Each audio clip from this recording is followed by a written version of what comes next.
But I'll tell you what's working. We're going to have a great conversation coming up with Chris Martin. He's going to join us. Less brunches, more crunches. That's his tagline. Talk about branding. Chris Martin. Chris. What's going on? What's going on? I'm excited to be here, and I appreciate you having me. Thank you for being here. I saw you nodding during the opener. Were you being entertained? Do you get the perspective of the show? Yeah, no, I was just watching Goggins earlier today. I love Goggins. When you said Goggins, that kind of touched me a little bit. Well, I admitted during the opener that I don't want to say I was struggling with this morning, but it was a Wednesday. And I knew in my head, I planned on an active recovery day today. I was like, okay, I'm going to take it easy today. But I got up today and I was trying to hold myself back. I went for a walk instead of getting on the bike. I did my yoga. But I'm telling you, Chris, it was just in my head. And I'm like, why didn't I get my heart rate up? I didn't get my strength up. And I was actually pissed off about it, to be honest with you. And then I started talking with my colleague and I saw a message. And I'm just somebody who sits down in front of so when I do my show, the audience knows this. Like when I do my show, I literally sit down, put my headphones on, flip open Epidemic Sound, and pick a track and just start talking. Yep. And I have a mood with kind of tune. I wanted a tune today, which is what you heard, and I just started talking, and it came out how it came out, and it was that awareness of right. It's because I held back today, which is why I was going to bitchy mood this morning. Absolutely. No, you know how it feels. Yeah, I'm glad you said that because yesterday I usually take my day off on Wednesday. And I was so tired yesterday before my workout. And I was like, I'll just take off on Tuesday. And I was like, nope, you got to get up, get to work. And then I felt so much better after. I feel where you're coming from. Yeah. So you know what? As you heard me earlier, we're committed to this show. We're committed to our team, our audience, our business athlete nation. And that means every single day we come to the lab to entertain them, to inform them, to give them content to consume, to feel part of something. Those guys that are stuck, those guys that are through transition. Yep. But before we get into your story and all that stuff, let's just start at the beginning. Where are you joining us from, Chris? Tell the audience who you are. I find that the other person on the side of the camera does a much better job introducing themselves than I do. So why don't you let it roll, my friend? Yeah, absolutely. I'm in PG County, Maryland. I'm about 10 minutes from Washington, D.C. So I'm right there in the D.C. area. East Coast guy. Where are you located? I'm up here in Canada, central Canada. We're here in Manitoba, Canada, where it's a little bit colder than you are down there. Yeah, it's cold, but I can only imagine what it feels like up there. Yeah, so it's 0 degrees here today, which November 15th. It's pretty good. It's pretty good. So let's dig into your journey, Chris. So your journey from a college athlete, you battled depression to a successful personal training career. It's truly an incredibly inspiring story. I did a little bit of homework. Okay. Now, what pivotal moment or realization helped you turn a challenging time into a launch pad for your current success? Yeah, so I have a few of them. I actually started before the pandemic. I started 3 years before the pandemic. And one of the sparks for me, we'll just talk about after college. I wanted to play professionally overseas, and that wasn't working out for me. And sometimes as an athlete, I know this is common for basketball, football, baseball, maybe some other sports. But when you grow up and that's all you do and that's what consumes your life and you don't do anything else, when the game is taken away from you out of nowhere, like you're not expecting it, I hit a depression phase. So how long did it last? How long did the depression phase last? Yeah. About 9-10 months. Yeah. So I started working at the front desk of the gym where I started training. And I'm telling you, I had coaches, former teammates coming in, guys that made it to the NBA, old girlfriends coming in, and they saw me as this basketball player. Now I'm a front desk guy, so I look like a loser to them. And it was the most embarrassing. It was the hardest thing, one of the hardest times of my life. And that's when I was like, you know what? I never want to feel like this again. So that was a spark for me. Your spark is a theme that has arisen over the last couple of weeks as we've invited more retired athletes, successful athletes who've identified with one thing, Chris, an athlete. Yep. And then one of our colleagues, one of our partners here in the lab is a former NHL athlete, Dale Weiss. Mm-hmm. He has a segment on Fridays called Life After the Buzzer, talking to athletes like himself, like yourself, saying, oh, I used to be a hockey player. I used to be a basketball player. Now what am I? I used to be a football player. Now what am I? I used to be a tennis player. Now what am I? You went through exactly that phase, didn't you? Absolutely. And one thing my father said to me coming out of college, he was like, look, if basketball doesn't work out, you're still a great guy. You're my son. I'm always going to love you, whether you play basketball or not.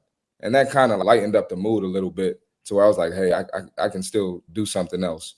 And but yeah, it's hard when you're attached to that sport and you've done nothing else. No matter what lane I went in, I was a little bit nervous. And so luckily, personal training fell in my lap. Yeah. So you end up at the gym. So let's go through the story then. You end up at the gym. Your term, I'm a front desk guy. Yeah. And your term, you felt like people thought of you as a loser. Yeah. Oh, yeah, they did. Yeah. Yeah, they did. I thought it's what I know. Yeah. That's hilarious. So it's okay. Let's go down that path. So they think you're a loser. You're like, to hell with that. I'm not a loser. I'm an athlete. I'm a successful dude. What did you do when you went home and reflected on the fact that they thought you were a loser? So I knew every day I got to work on my next move, right? Because if I became successful, I know basketball wasn't a waste. If I become a loser, basketball was a waste, right? So what I did was I used my degree at the time to go on any job interview. I got my degree in sports management. Some were sports teams, some were it's in a school of business. So I went on to different businesses, went on interviews, got rejected on all of them. So that was one thing. One thing that kept me sane was working out every day. When you work at it, you get a free membership. And I was still pursuing basketball, talking to different agents. And as I'm in the gym every day, this trainer kept coming up to me. He was like, bro, you need to be a trainer. He was like, you're already athletic. You're in here every day. You're committed. He was like, just be a trainer. And I kept telling him no. Finally, I told him yes, passed the test. He got me a discount on the certification for $150. Certifications are usually like $1,000. So that was a steal. So I don't even know why I kept saying no to that. But anyway, what I did was before that, I missed out on something I wanted to mention. When I worked the front desk, I switched my hours to overnight when no management was there, nobody was there. So all I did was work out and study for my personal training test while I was on the clock. So that's a valuable tip. Yeah. Like it really is. That's a tip / technique for the audience, right? Like you had the awareness to say, okay, if I can work overnight, I can do much more than just having to work. And absolutely, good on you for figuring that out. Yeah. So my friends, like whenever they wanted to do stuff, I'm like, no, I'm working. They're like, why are you working at night? That's weird. Yeah. You know how it goes. So, but you can't get caught up in that. When you got a vision, you got to go. You got to be locked in. You got to stick with it. Just straight tunnel vision. And once I got the certification, I basically built my business off of all my basketball contacts. So former teammates, girlfriends, their parents, their siblings, grandparents, aunts, uncles, cousins. And that built the foundation of my business using family members of my former teammates and basketball connects. You weren't afraid to use your clout.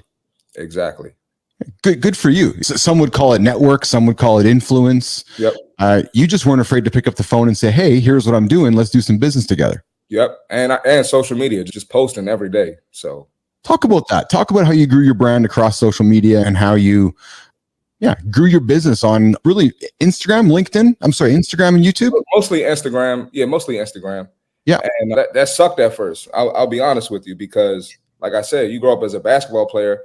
People used to be posting highlights, pictures, playing against the high major schools. And so when I first started posting training, people made fun of me. People were like, oh, you're a bodybuilder now. And a lot of negative comments, like people legit laughing at me, put me in a group chat, making jokes. There was not a lot of support at first, including family. Family, when are you going to get a real job? Is this sustainable? Are you going to be okay? And so it was hard to shift my brand from basketball player to trainer. The more I posted, the more I educated, the more I motivated people, it just changed. Nobody even remembers that I played basketball now. They look at me as a trainer. I was just going to ask you that question. At what point did the light flip the switch for both yourself and I guess for your customers, that you were no longer the basketball guy, that I'm the fitness trainer? Like, you're a proud fitness trainer. You're clearly good at what you do. You have a looks like you have a good roster of clients based on what I've seen across your media platforms. Mm-hmm. But you're a proud fitness trainer. You really are. Absolutely. You're good at it. Yeah. So that took about a solid year. Yeah. Of consistency and consistently posting before the perception of Chris Martin changed, and I became C Marty Fit, and I became less brunches, more crunches. So I had to hammer it down their heads pretty much. I noticed that less brunches, more crunches, and I want to get to that in a few moments. Mm-hmm. But what are some of the common misconceptions about getting in shape that you frequently encounter as a passionate fitness trainer? And what truths can you share, C Marty Fit, that can debunk some of those myths? Yeah, man, I could talk about this all day. But one big misconception is people think they have to be in the gym all day, right? And if you look at the fittest people, I just watched a video before I spoke to you, and this guy was talking about he does an hour and 15 minutes 4 times a week. Mm-hmm. Right? So let's cut that down to an hour. Let's say he does an hour a week. Sure. Out of 168 hours in a week, he does 4 hours. So you have 164 hours to do whatever else. Be a parent, work, side hustle, be a great husband. Whatever it is that you want to do, you have plenty of time to do that. But most people aren't willing to just make the sacrifice for that 1 hour, a couple times a week. So you don't have to be in the gym all day. And we're talking to athletes here. So athletes, you have the leg up to get in shape, right? Mm-hmm. Especially if you made it to collegiate or the pro level. You worked on that skill your whole life. So if I'm a basketball player and I'm a 90% free throw shooter, I've probably been shooting free throws since I was 8 years old. I didn't become a 90% free throw shooter once I got to college or once I got to league. Chances are I've been great at free throws my whole life. And that skill just compounds. So the same is with being fit and getting in shape. That your results are going to compound the more you do it. So you dedicate those 4 hours per week. Over 2 years, you're going to look like a completely different person. You're going to be a different person. Your mental is going to be different. You're going to move different. You're going to solve problems differently. A lot of people they got that part messed up. Why is it though, Marty? Why is it so difficult for many people to deliver the other 164 hours? I think people, when you're facing a difficult task or something that seems impossible, because sometimes getting in shape seems impossible to people. I think the first thing to do is just throw out an excuse, look for a crutch. Oh, I can't do it because of this. I can't do it because of this. And it's like, no, there's someone who did it in your position. I know we're talking to mostly men here, but a lot of my moms, they'll be like, I got kids, I can't do it. The gyms across the world are filled with moms. So they're filled with dads. Like, it's true. It's true. Or they'll go, ladies like dad bod, so I'll just stay like this. No, you just don't want to put the work in. You don't want to put the work in. And chances are, if you stay the same, you're not going to be a better man for whatever woman that you're dealing with, whether that's your wife, girlfriend, or whoever. And I know you believe in this as well, but it's really the holistic view of, like, to me, the gym is a metaphor, Chris, for mental health, emotional health, physical health, strength, agility, mobility, right? But it's recovery. It's this idea of hitting the gym every single day is the metaphor of what happens in the lab, right? So you got to do something to take care of your machine first, right? That to me is really what that principle is all about. And that's what we try to inspire our audience to do, is just to get their head wrapped around, just do something. And then when somebody says to me, Chris, I don't have an extra half an hour to do something or 45 minutes. I don't know how you've weaved it into your life, but I know Chat GPT can save somebody 30, 45, 60 minutes if they take some time writing some good prompts and shaving off an hour of work in their day so they can go put it back into themselves. So don't give me that excuse anymore. You know what I mean? Absolutely. I actually used Chat GPT for a caption today. So I'm not sitting around writing on Instagram all day. So there you go, right? A technique coming from Chris, right? So you're saving, let's say 5 minutes, 10 minutes a day. You can put that back into yourself, back into your business. And I don't think I think, Chris, when some people say, I don't want to go and learn it and I don't want to go embrace it, they don't really recognize what it can do for them, like selfishly them. So if that gives you an extra 10 minutes to go do some stretching or go for a walk, like, you're going to say, I'm going to go do it now. Absolutely. Where does the foundation of Chris come from? You mentioned your dad. Like, you just didn't wake up one day as a driven young man. Have you been just right from day one, Chris, really structured and systematic human being? Has that been ingrained in you from day one? Yeah, I've stayed in basketball my whole life. So I always had structure, always had a tournament, a camp. I was always doing something. My mom was big on, hey, this summer you're going to be going here, or she'd be like, where do you want to go? Because you're not just going to sit around in the house all summer and play video games. So I'm always used to doing something. I don't even feel right sitting in the house watching a TV show that I like. Sometimes sometimes I'm like, all right, you can relax for an hour, Chris, but get back to work. But yeah, it's just always doing stuff. And then when I was in college, one of the schools I went to, they kept us busy. They kept us busy all day. It was crazy, man. Like I'm talking from 7 in the morning when I'm up to 9 o'clock at night. I have a full schedule, and that kind of instilled that structure in me as well.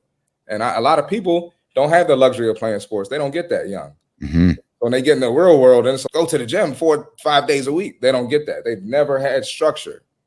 And they don't. A lot of people don't realize how important that structure is and what it can do for your mental health, and how that can make you better, make you a better parent, a better performance at work, better spouse, better at problem solving. I'm big on problem solving because whenever I run into an obstacle, I go do my cardio. I'm like, do my cardio. I'm going to think of a solution, because if I act now, I'm going to make the wrong decision. So I go do my cardio. I might even take some notes during my cardio, and I feel much better after, and I can come to that right conclusion. Chris, you opened the door to this, but last week we had a guest on our show who, Dr. Lynn Anderson, we spoke about an article in Cosmopolitan that was published and actually came from the Call Her Daddy podcast. And the discussion was around post-nut clarity. And men who have difficulty making a decision just need to go have sex. So guys, Chris goes for a walk. So Chris goes for a walk, but Dr. Lynn says go have sex. Now I wonder if Chris went and had sex and went for a walk, how productive you would be. Probably be a great decision, but hey, sometimes that might not be the best option. As a single man, I might make the wrong decision. I may have some other shit to deal with after. Oh man! So you're into providing solutions, and I like that. It's a great way to think about this. So let's think about our audience then, Chris. Our audience is retired athletes, former athletes, business leaders that are stuck dealing with transitions, right? Dealing with transitions in their careers. Now, you alluded to this a little bit in the conversation earlier, but what specific strategies, solutions, or routines would you recommend to these guys to maintain a mental and physical well-being during the transition? You've been training your whole life, and I think some guys just want to say, fuck it, I'm done lifting, I'm done going to the gym, I'm done mentally, I just want to go sit and do something else. But yet you're like saying, no, don't do that. Yeah, I don't know, I don't have something specifically, but what I will say is stay within your routine. So a lot of people, whether that's financial, business related, relationship, a lot of people will fall off. They might cancel a training session. They might cancel a business meeting. They might cancel something with the spouse or with the family. And I'm big on staying in that routine. Like I pride myself on, when times get tough, I'm still going to go to the gym. I'm still going to have great energy for my clients. I'm still going to do my podcast with great energy. I'm still going to be a great son. I'm big on just staying in your routine. I don't ever want anyone to be able to read my emotions. A lot of times when I'm in that mindset, things get better. I end up solving a problem, and I'm a Christian too. I'm not the holiest person. I say a couple cuss words every now and then, but I am a Christian, and I believe that God rewards that. Yeah. You stay within your routine, you stay in the grind, and you stay with that good energy, and you're not pouring negative energy on other people. So I'm big on staying in your routine when times get tough. The power of faith has been a theme that's also been woven here through the lab. Athletes, business leaders, talk about how faith has been part of your journey through your D1 career, through business, and talk about that, Chris. Yes. One thing about faith is I've never not gotten through an obstacle. I never went to drugs and became homeless or anything crazy like that. I've always learned to stay the course, and I'm big on praying. I'm big on talking to God every night, and that's definitely helped me. And one thing too, read some Bible verses, read some scriptures, look at some of the stories in the Bible and how people overcame things with their faith. And even small things like my TikTok account. I have faith pages, Bible pages, sermon pages that I follow that pop up on my For You page. So the information is constantly going through my head. It's woven into your life. It's part of your identity, isn't it? Absolutely. Absolutely. Yeah, that's something that one of our guests talked about last week, where he struggled with his identity of not really publicly speaking about it until somebody called him out on it. And he's like, yeah, it actually is. And he felt like it gave him even more superhero powers because it enabled him to be even more true to himself. Yeah. And I noticed too, when people speak up on it, and if I'm not living my life, I feel bad. It stings a little bit. Hey, I need to get it together. Yes. I can have that effect on people too, with as far as talking fitness and solutions to your problems. And people don't like that. People don't like that with fitness. People don't like that with faith. People don't like that with finances. So, yeah, I think that, but I think there's a way to. So listen, some people are going to like you and some people aren't. Just like some people are liking me and some people aren't, right? But you're real, I'm real, and I think that's what we bring to the table. And those that want to continue to tune in to both of us will, and those that won't, and I'm okay with that. It is what it is. At the end of the day, right? So you talked about your podcast, Less Brunches and More Crunches, which is your brand. How did that help you create a sense of community and connection with the audience of yours? Yeah, inspired that. Yeah, so I'm in the DC area, and DC is a big time brunch city. It's crazy.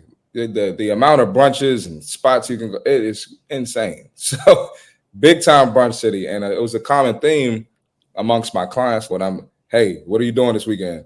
Don't eat too much.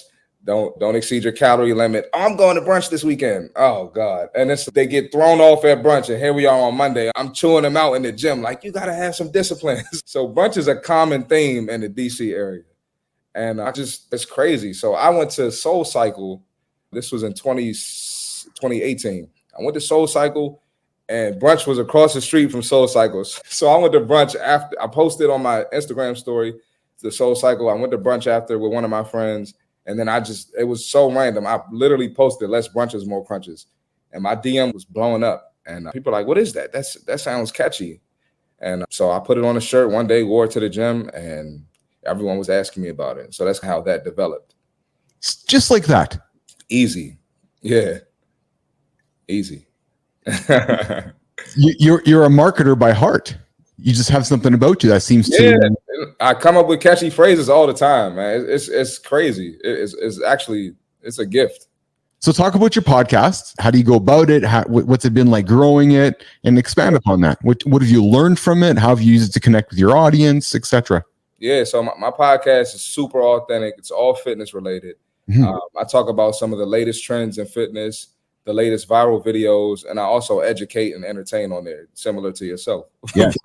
But it's all over the place. I'm talking about gaining weight, building muscle, quick fixes that are just dumb, and it's all over the place. But I started the podcast, and I was six and a half years into training, and I was 5.5 years into training, and I've dealt with people. I've lived in the DC area. I moved to LA right before the pandemic, not knowing the pandemic was going to happen. So I've dealt with all types of clients, all different ethnicities, different tax brackets. So I consider myself an experienced trainer. And so a lot of people, they see it, they think, but it's super direct, straight to the point. And it's brought me serious clients. A lot of the bullshit I used to deal with, and a lot of the can I cuss on here? I'm sorry. Oh shit, yeah. Okay, all right. I'm sorry. A lot of the bullshit I used to deal with, I don't deal with anymore. And some of that, I'm going to credit my podcast because of that. Just because people want somebody that's direct. Who wants a nice trainer? Who wants a trainer that's, hey, it's okay. Before we started the podcast, a girl was texting me. She's like, I'm in New York. A lot of these trainers are just too soft. I can't deal with it. I need somebody who's going to be on my ass. I'm like, oh, perfect. Let's go. So really the podcast has been your distribution vehicle for people to get to know Chris's personality and who Chris is. Would I be correct in that? Absolutely. And it's added to my clothing sales. People would just want to support. They want to buy into your brand, into your beliefs. Exactly. Talk about that move to Los Angeles. What precipitated the move? And then the pandemic hit. Let's talk about that experience. Yes. I had been training for about almost 3 years. And I was 26 at the time. No kids. Still don't have any kids. No serious relationships. So I was like, you know what? I'm going to try this. I'm going to do something different. Worst case scenario, I can come back home. I went out there, things were going really well. I started working with, it was random. I started working with Kevin Hart's brand. At the time, he started a supplement brand. I did a couple commercials for him. I even was on Zoom with Kevin Hart. I was in the process of starting a gym with some people. Everything was going well in Cali, and pandemic hit, and all those opportunities faded away because a lot of people don't know LA was the most shut down city in the US. Cities were opening back up. People were going to the gym, even if it was like at a lower capacity. LA wasn't opening. The gym was shut down for a full year. And me being new out there, I needed the gym to even post content, build my brand. So that was tough.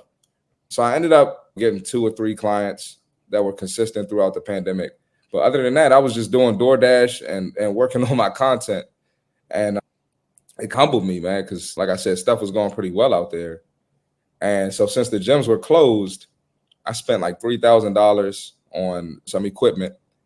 I put the equipment in my garage. I had like a shed. I would lock it at night, not only for my clients, but for myself. Like I saw my body changing. I'm losing muscle. I'm losing weight. I couldn't get in the gym and really, I would go to the park and do stuff, but it's not the same as when you're used to doing high intensity lifting, high intensity cardio. I got it for myself. And I went down there one day and all the stuff was gone. Somebody robbed me. They took all my stuff. And man, listen, Keith, that was the day I was going to quit training. I was like, you know what? I'm done with this fitness stuff. It's not sustainable. I can't do it. It's too inconsistent. I don't know when they're going to open the world back up. And I took some time to myself, went on a couple rants on social media and I ended up feeling better about it. And I was like, you know what? I'm not quitting. I'm going to keep going because a moment like this is only going to add to my story. And I thank God every day that I didn't quit because it's working out for me. I would have never been doing this podcast. I would have never met you if I quit that day. You know, isn't that true how that works? Crazy. It is. I've had a lot of ups and downs with fitness, but it's only made me a better person. And I'm sure there's more coming. Yeah. Yeah. You had a number of setbacks and clearly a number of humbling moments, but yet you always keep going. Oh, yeah. You got to keep going. Even in college, man, it was tough. Basketball was tough. Me being a heavily recruited high school kid, I'm 6 feet tall. I was a combo guard, not a true point guard. My level was mid-major. I wasn't a high major guy. And I had so many coaches promising me like, hey, if you come play for me, I'll get you the high major. Don't commit there. I'll get you the high major. And I listened. And they didn't get me the high major. So I ended up making a last minute decision to go to Marshall University, which is mid-major D1. But since it was like a panic decision, I get there. They got guys in front of me, seniors in front of me. They're recruiting over me. And it even got to the point where I wasn't playing a lot my freshman year, but I just stayed in the gym, kept getting my shots up. If I didn't play in the game, I would stay in the gym after the game, roll the gun out and get my shots up. And it even got to the point where we got to the conference finals and I didn't play. We had some seniors foul out. I come in and hit the game winner after not playing and triple overtime. So imagine game time, that's a long time, but in real time, that's 2 hours sitting on the bench. I've always just been a super confident guy. And I knew my mindset was always different than everyone else. And it even got to a point where I ended up transferring to Mount St. Mary's, a small Division I here in Maryland. And my coach was up and down with playing time. And here I am at a small school. I'm like, what the heck? So I'm just super frustrated. One game, I'll get 20 points. The next game, I barely play. So he was messing with me a lot. And it got to the point where he made wild decisions. And he decided to bench me for the last 10 games of the season. He said the team wants to go in another direction. I had just scored 22 off the bench the week prior to that. And he decided to bench me. And my dad drove up to the game from Georgia that day. It was a lot. Yeah. And when I went to practice after that, I was like, you can fold and you can let these guys know that they affected you, or you can show up every day, be the best guy every day and make coach feel stupid about it. And I showed up every day. I murdered practice, played defense, rebound, score, talk trash, clapping in people's face. And he felt terrible, but he was so prideful. He didn't want to go back on his decision. And I dealt with a lot, man. I can go on all day. But it's what made you, it's what made you who you are today. Who I am, man. So anytime I reach an obstacle, I'm like, look, you got through this, add it to the list, and let's keep it going. Add it to the list. And I like to use that analogy because when you reflect upon your life one day, your list is going to have a list of, just like mine and everybody else that's listening to this show, you're going to have a list of challenges and you're going to have a list of opportunities and then you're going to have a list of accomplishments. And ideally, when you're done, your accomplishments are bigger than your opportunities and your challenges, right? That is the goal, isn't it? And I can see after hearing your story, Chris, over the last 40 minutes or so, I can see how faith, and not always and not necessarily faith, but your own belief system in yourself is what gets you up every single day to attack the day. You're really a business athlete. Absolutely. And what's crazy, man, I try to speak life into my clients, like how we're speaking now. And I've even had girlfriends that were like, you're too positive. You can't be positive all the time. I'm like, what? How do you live like that? What am I supposed to be? We're chasing drama, right? It frustrates me when I find people chase drama. They're looking to fill their brain with something that's just mindless and dramatic. Do you know what I mean by that? Absolutely. Yeah, and it's like when you don't do that, you're the outcast. You're weird. Yes. And, yes. It's cool. If that means I'm reaching my goals and I'm headed to the direction I want to be in, I'll be weird. I'll be the bad guy. Cool. I'm with it. Call me whatever you want. Doesn't affect me.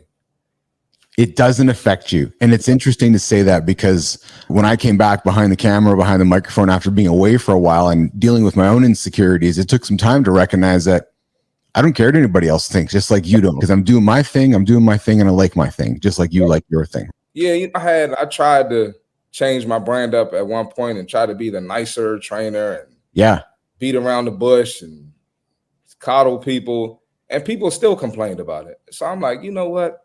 Fuck that. I'm getting back to being me. I'm going to be direct, and I'm going to do what I need to do.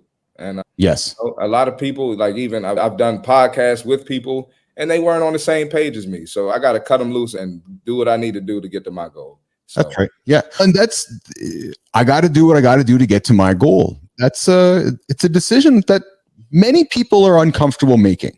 If you take a room of 100 people, I like to use the 100 people analogy, Chris, because 100 is really not a lot, but yet it's enough to get a good kind of visual sense. Take 100 people, put them into your room right now.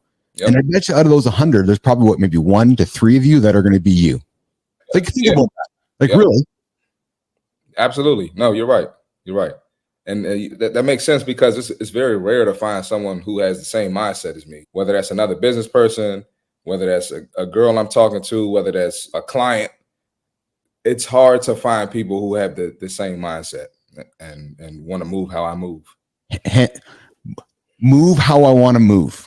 You've used it twice now in the show, and I like to, hey man, I'm an active listener. You're a great listener, actually. Thank you. We had a guest yesterday, David Arsenault, who talked about balance and his perspective of balance. That balance is an illusion, Chris. And balance is really about life in motion, right? It's always moving forward, right? That's the balance. It's not about work-life balance. It's about moving forward and then balancing everything along the way, but as long as it's in motion. Balance isn't about being static, is it? Yeah, I tell my clients balance is bullshit every week. Balance is bullshit. I don't know where you got that from, but balance is terrible, man. So we went yesterday. Here's a soundbite from my team. We went yesterday from balance is an illusion to balance is bullshit in 24 hours. There you go. It's bullshit, man. If you want to reach a goal, you have to be doing way more of what's required than what's going to hold you back. And I like to use nutrition, right? You're trying to lose fat off of your body. Cut out the sweets, cut out alcohol, whatever the vices are. Not forever. You don't have to cut it out forever. But if you go 90 days and you cut that out and you eat moderately clean with a few cheat meals, maybe once a week, maybe once every other week, you're going to get dramatic results. Try to balance it, and you do. I can have this once a day. It's just a bite. No, it's not going to work. I don't have to finish my gallon of water. I don't have to hit my protein intake. No, you're not going to reach the goal. That's just one example, but the same applies to fitness. The same applies to business. The same applies everywhere. So I think it's bullshit. And it's hard to argue with you because right now I'm going through a not very balanced lifestyle right now as I'm building my business. I'm putting everything into the Business Athlete Performance Lab, but it's not forever. Like I've done this before with my previous business and it wasn't forever. All that anybody saw was the aftermath, right? The nice trips, the travel, all the nice clothes, but they didn't see all this stuff. Because then once you get it to a place, then you can build that fluid balance back in. But my balance right now is upward trajectory. It's active, it's proactive, it's living, it's moving forward, it's attacking every single hour like it's my last. That's balance for me right now. You're attached to it every day and every moment of the day. Yes. And I tell clients all the time, I'm like, when you leave the gym, you still have to be thinking about your goal. It can't just be, I'm only thinking about my goal for 60 minutes at the gym. No, you need to be thinking about it when you wake up, lunch, dinner, when you thinking about using the elevator. No, I'm gonna use the steps.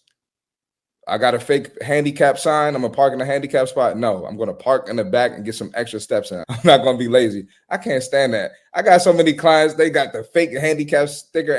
It's nothing wrong with you. Park in the back and get your extra steps in. I'm not even gonna touch that one, Chris. That's I don't even know what to say to that. That's ridiculous, frankly. It's crazy. It's crazy, man. It's insane. That's why I do my podcast, because I have so many wild stories. And if you're into fitness and you have an appreciation for it and a love for fitness, you'll love my podcast. We're gonna make sure we plug it again before the show's over and make sure people tune into it. But so you brought this up, stories, without naming names. You've been fortunate to have worked with some celebs, some athletes, and so forth. Can you share any particularly humorous or unexpected moments that Chris the trainer has experienced while working with any of your notable clients? Let's see, an unexpected moment.